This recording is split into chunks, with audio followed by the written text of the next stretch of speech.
बंधू भगिनींनो, ही शिवसेनेची जी नीती आहे, खरं म्हणजे हे बघितल्यानंतर वाटतं की यांची एकच नीती आहे, मराठी माणसाच्या नावानं संघर्ष करत करत आपण स्वतः श्रीमंत व्हायचं, हीच यांची नीती आहे. मराठी माणसाला गरीब ठेवायचं आणि स्वतः श्रीमंत व्हायचं, अशाच प्रकारची यांची नीती आहे. आणि म्हणून या नीतीचा विरोध म्हणून मी यांच्या समोर उभा आहे.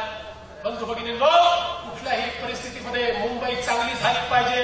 मुंबईमध्ये राहणारा जो सामान्य माणूस आहे, त्या सामान्य माणसाला या ठिकाणी घर मिळालं पाहिजे. आताच पूनमताईंनी सांगितलं, जरीमरी असेल, क्रांतीनगर असेल, संदेशनगर असेल, या एअरपोर्ट रोडच्या लँड मधल्या आमच्या सगळ्या लोकांचं पुनर्वसन करायचं आहे.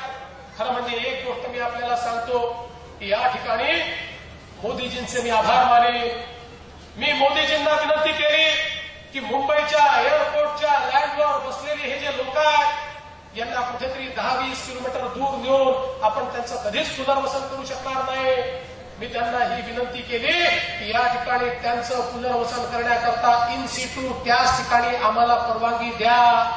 आणि मला या ठिकाणी आनंद वाटतो की मला मोदीजींनी त्या ठिकाणी मान्यता दिली.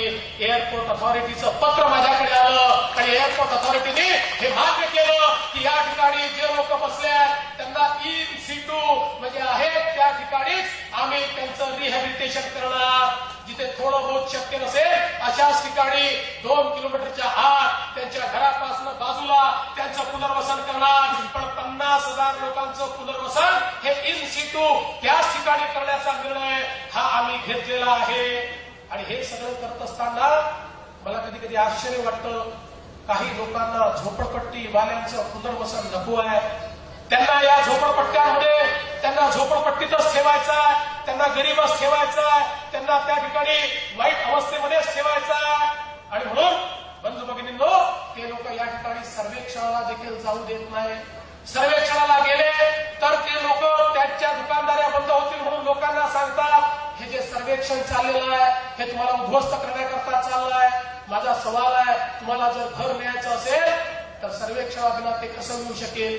किती लोकांना घर द्यायचं आहे माहिती पाहिजे, किती त्या ठिकाणी घरे आहेत माहिती पाहिजे, त्या घरात किती लोक राहतात माहिती पाहिजे, त्यातले 2000 पूर्वीचे किती आहेत माहिती पाहिजे. असं प्रत्येकाला जर घर द्यायचं असेल